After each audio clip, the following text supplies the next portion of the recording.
चलिए, ये चैप्टर है हिस्ट्री का। चैप्टर का नाम पहले लिख लीजिए, फॉरेस्ट सोसाइटी एंड कॉलोनियलिज्म।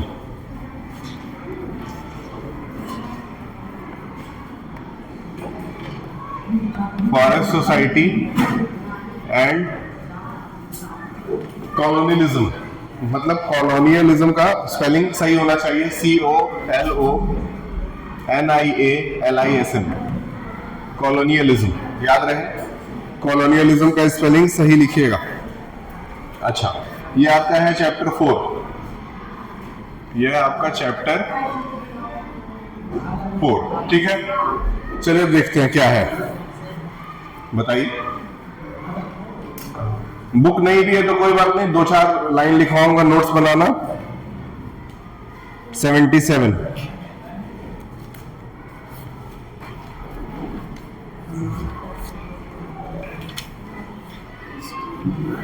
ठीक है। अब इस चैप्टर में क्या हो रहा है, एक्टिविटी वाइज फॉरेस्ट सोसाइटी।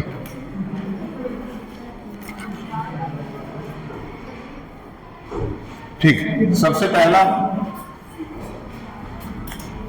पहला है importance of forest. Importance of forest in colonial period.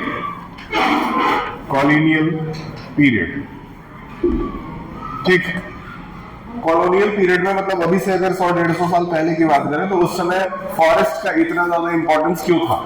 Forest का इंपॉर्टेंस वैसे आज भी है। क्या हुआ? फॉरेस्ट का इंपॉर्टेंस वैसे तो आज भी है, लेकिन उस समय फॉरेस्ट का इंपॉर्टेंस इतना ज्यादा क्यों था? कौन बताएगा? कृष्णा आप खड़े होइए, ठीक, बताइए। कॉलोनियल पीरियड में फॉरेस्ट का यानी जंगलों का इतना ज्यादा महत्व क्यों था? Why the forest was so much important at that time? आपको क्या लगता है उस समय जो फॉरेस्ट होते थे, जंगल होते थे, उसका इतना ज्यादा इंपॉर्टेंस क्यों था इंसान की लाइफ में?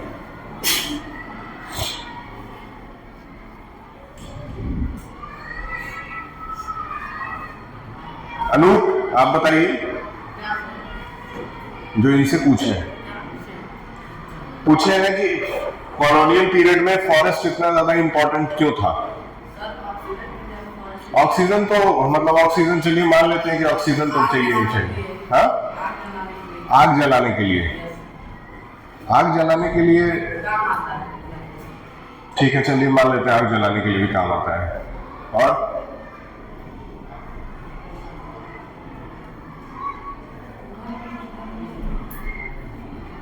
हाँ, आप बताइए, तुमको कुछ आता है तो खड़े होकर बोलो, उसको क्या बताते हैं? हाँ, बैठिए।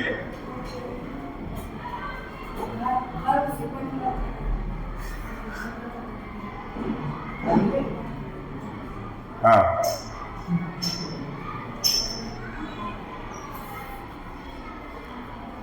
ठीक, देखिए सबसे पहला इंपॉर्टेंस तो था नेचुरल बैलेंस बना के रखता है। नेचुरल बैलेंस जो है वो फॉरेस्ट ही बनाता है। पहला इंपॉर्टेंस तो यही है।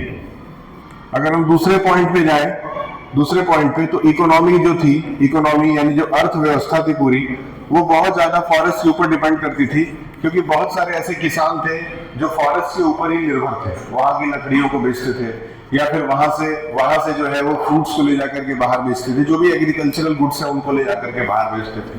ठीक है, तीसरा पॉइंट जो है, फॉरेस्ट को वो लोग एज अ होम यूज करते थे। ठीक, फॉरेस्ट जो था उनका घर ही था। जैसे बहुत सारे जो आदिवासियों के तबेले होते हैं, वो तबेले जो है वो जंगल के बीच में ही होते हैं। तो जंगल के बीच में अगर कोई तबेला है तो कहने का मतलब मेरा यही हुआ कि उसका तो पूरा का पूरा घर ही जंगल में है।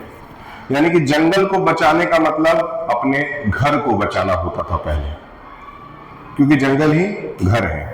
खतरनाक खूंखार जानवरों से बचने के लिए पेड़ों के ऊपर घर बना करके रहते थे, ठीक है, ताकि जानवर जो है वो ऊपर तक ना चढ़ सके।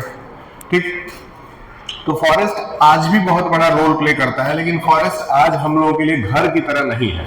फॉरेस्ट आज हम लोगों के लिए एक नेचुरल रिसोर्स की तरह है। नेचुरल रिसोर्स जो कि हमें अलग अलग समय पे अलग अलग तरीके के असिस्टेंस यानी हेल्प प्रोवाइड करता है आगे बढ़ने के लिए। ठीक, पहले तो ऐसा नहीं था।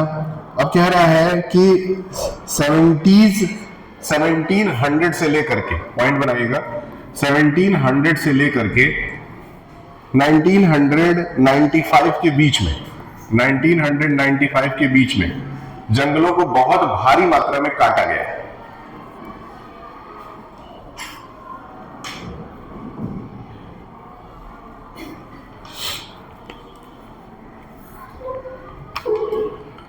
पहले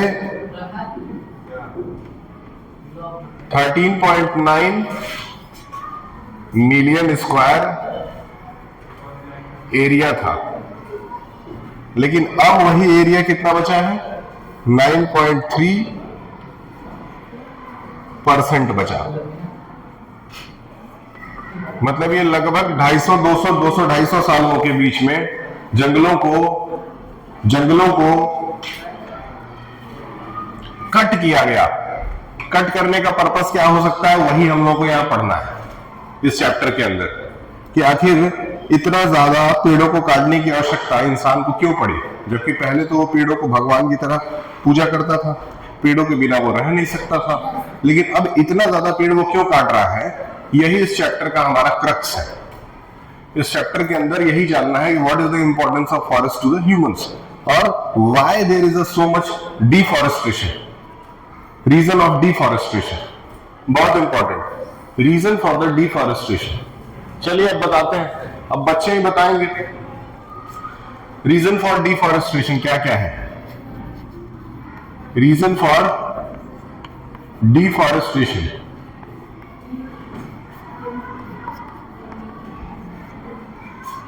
ठीक, डिफॉरेस्टेशन के लिए सबसे पहले आप बताइए, खड़े होइए, हाँ बताइए क्या क्या रीजन हो सकता है डिफॉरेस्टेशन का। डिफॉरेस्टेशन यानी पेड़ों को काटने के लिए ये एक आंसर ही तैयार हो रहा है, ये बहुत इंपॉर्टेंट क्वेश्चन बनेगा। What was the reason for the deforestation among the colonial period, ठीक है, बताइए क्या रीजन है, क्या रीजन हो सकता है डिफॉरेस्टेशन का। सबसे पहला रीजन आप लिखिए इंडस्ट्रियलाइजेशन, इंडस्ट्रियलाइजेशन। जो पहला मेन रीजन था वो क्या था, इंडस्ट्रियलाइजेशन।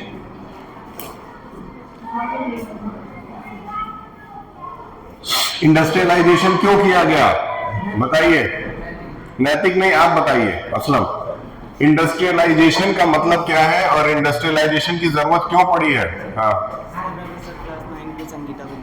संगीता जाइए, हाँ इंडस्ट्रियलाइजेशन की जरूरत क्यों पड़ी देश को।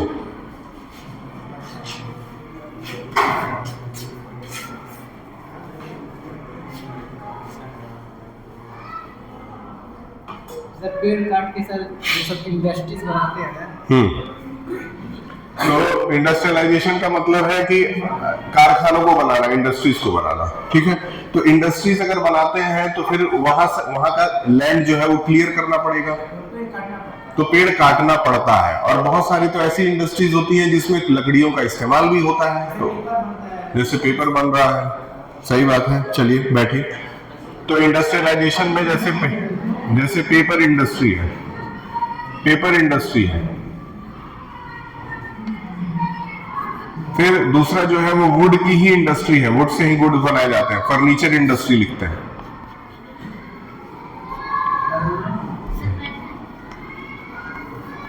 फर्नीचर इंडस्ट्री है।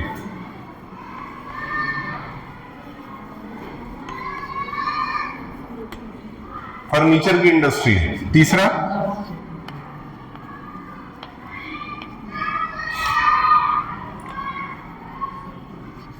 लैंड के लिए। तीन रीजंस एग्जाम में अगर आपको ये सवाल पूछता है तो लिखिए, you should have to write 3 reasons. पहला इंडस्ट्रियलाइजेशन, पेपर इंडस्ट्री की वजह से काटा जाता था, दूसरा फर्नीचर के लिए काटा जाता था, और तीसरा लैंड फॉर एग्रीकल्चर भी लिख सकते हैं, लैंड फॉर एग्रीकल्चर। एग्रीकल्चर यानी कि खेती करने के लिए भी उनको लैंड की जरूरत होती थी।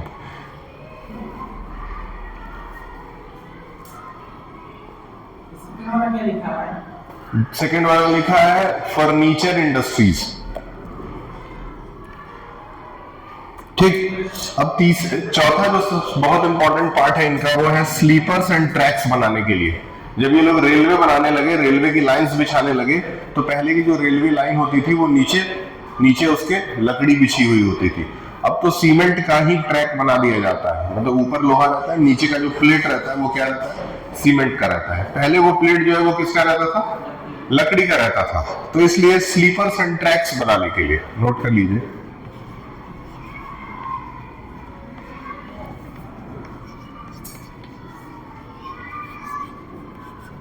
स्लीपर्स एंड ट्रैक्स बनाने के लिए रेलवे के, ताकि एक जगह से दूसरी जगह आना जाना रेलवे के माध्यम से बहुत आसान हो सके। स्लीपर्स और ट्रैक बनाने के लिए तो बहुत भारी मात्रा में लकड़ियों को काटा गया है। ठीक, अगला जो बहुत इंपॉर्टेंट पार्ट था वो क्या था, मेडिसिन के मैन्युफैक्चरिंग के लिए, मेडिसिन बनाने के लिए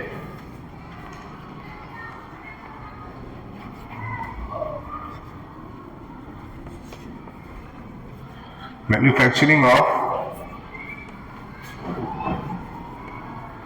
मेडिसिन।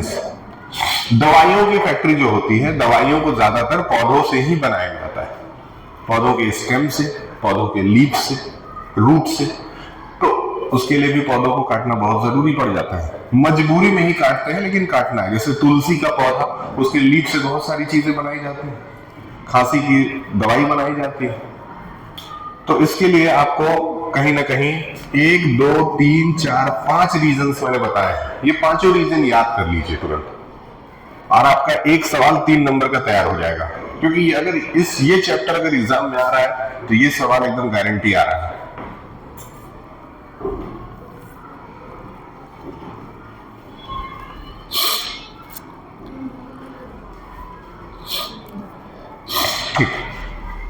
रीजन और हैं लेकिन ये 5 तैयार कर लीजिए। तो पहला रीजन क्या है बताइए, आप बताइए पहला रीजन क्या है, खड़े होइए। हाँ, पहला रीजन क्या है, क्या है ये,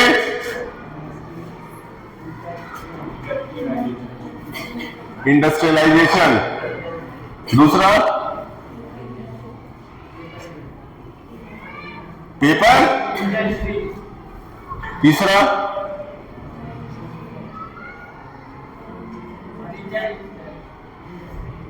तुम 9th में आए कैसे हो, ये बताओ। चल के आए हो ना, दौड़ के, पढ़ के तो नहीं आए हो।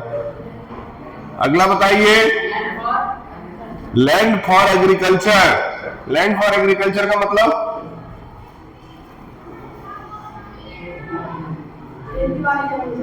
क्या, तुमसे पूछा जाएगा तो बोलना, उसको भी कुछ पढ़ लेने दो, वो भी तो पैसा देता है। हाँ बताइए, आप बताइए। हाँ, याद हो गया, ये याद हो जाएगा, 2 मिनट लगेगा, दिमाग में याद कर लीजिए। अगर ये याद कर लिए, समझ लीजिए आज की पढ़ाई आप बहुत खुश अच्छे से कर लिए। तो पहला पेपर इंडस्ट्री, दूसरा फर्नीचर फॉर इंडस्ट्री, तीसरा लैंड फॉर एग्रीकल्चर, फिर स्लीपर्स एंड ट्रैक्स बनाने के लिए, और चौथा मेडिसिन बनाने के लिए। इसको तुरंत सुना दीजिए, बैठ जाइए, 2 मिनट दिमाग में याद कर लीजिए। कम से कम स्कूल से कुछ याद करके जाएंगे तो लगेगा हाँ पढ़ने गए थे, कुछ फायदा हुआ है। आप पहले सुनाएंगे।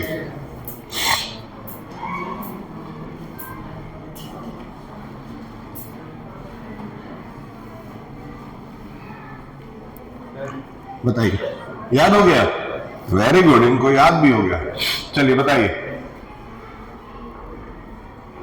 सर, जंगलों में बहुत सारी इंडस्ट्रीज बनाई जाती है, जैसे paper industries, furniture industries, land for agriculture, जमीन के लिए, खेती के लिए जमीन, और स्लीपर एंड ट्रैक जैसे ट्रेन की पटरी के लिए दिया जाता है। पांचवा सर, मैन्युफैक्चर ऑफ मेडिसिन, बहुत से दवाई करती है, बहुत सारी। बैठ जाइए, ठीक है, थैंक यू। आप बताइए। पेपर इंडस्ट्री, हाँ फर्नीचर इंडस्ट्री, ठीक, sleepers and tracks in medicine industry. चलिए ठीक है, आप बताइए, आप बताइए।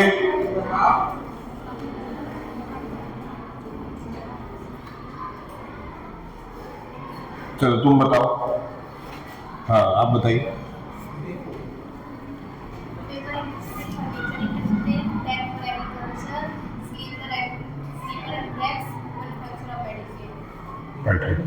आप बताइए। Paper industry, furniture industry, land for agriculture, sleeper and track, manufacturing. ठीक, अब जब ये आएगा लिखने के लिए तो आप हेडिंग डालेंगे और हेडिंग डाल के उसमें 2-3 लाइन लिख देंगे कि आखिर क्यों पेपर इंडस्ट्री कैसे पेपर इंडस्ट्री के थ्रू लकड़ी को कैसे यूज किया जाता है। फिर दूसरा लिख देंगे फर्नीचर बनाने के लिए कैसे यूज किया जाता है। फिर लिख देंगे खेती करने के लिए लैंड का कैसे यूज होता है। फिर लिख देंगे स्लीपर्स और ट्रैक्स की क्यों जरूरत थी, और फिर लिख देंगे मेडिसिन बनाने में कैसे यूज होता है। इस तरीके से आपका एक 4 नंबर का 3 नंबर का आंसर तैयार हो जाएगा। ठीक है, आप बताइए नैतिक, आप बताइए, आप बताइए। हाँ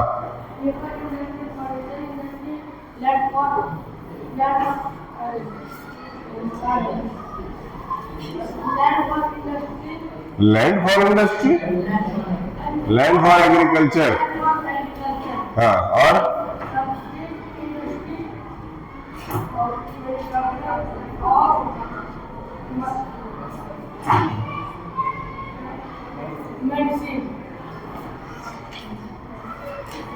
बैठी।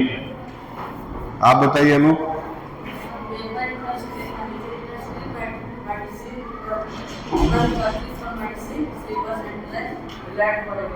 ठीक है, बैठिए। असलम आप बताइए। Paper industries, furniture industry, land for agriculture, sleepers and tracks, manufacture of medicine. ठीक, अब आप दोनों का बचा हुआ है।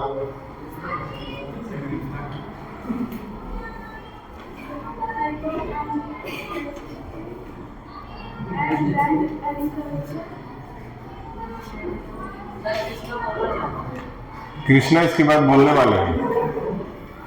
कृष्णा इस बार सही बोलिएगा, इसको पढ़ने ही नहीं आ रहा अभी। हाँ आधा का है। कृष्णा आप बताइए।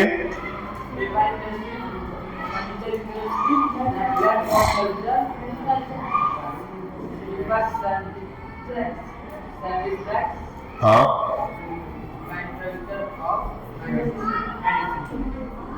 चलिए ठीक है, अभी आपको पूरा मोहल्ला बता रहा है तब आप बोल पा रहे हैं। बैठिए बैठिए, आप बताइए क्या नाम है इनका। खुशी।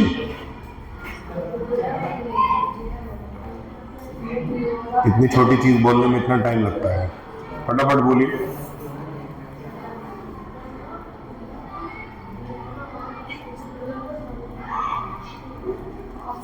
इसका भी कॉपी वर्क मैं भेज दूंगा ग्रुप में, उसको एक तरफ करते रहिएगा थोड़ा थोड़ा। नहीं बट सिंपल काम है, ये सब नहीं बोल पाओगे तो आगे पढ़ने से कैसे फायदा होगा तुमको, क्या करोगी तुम। चलो देख के ही पढ़ो।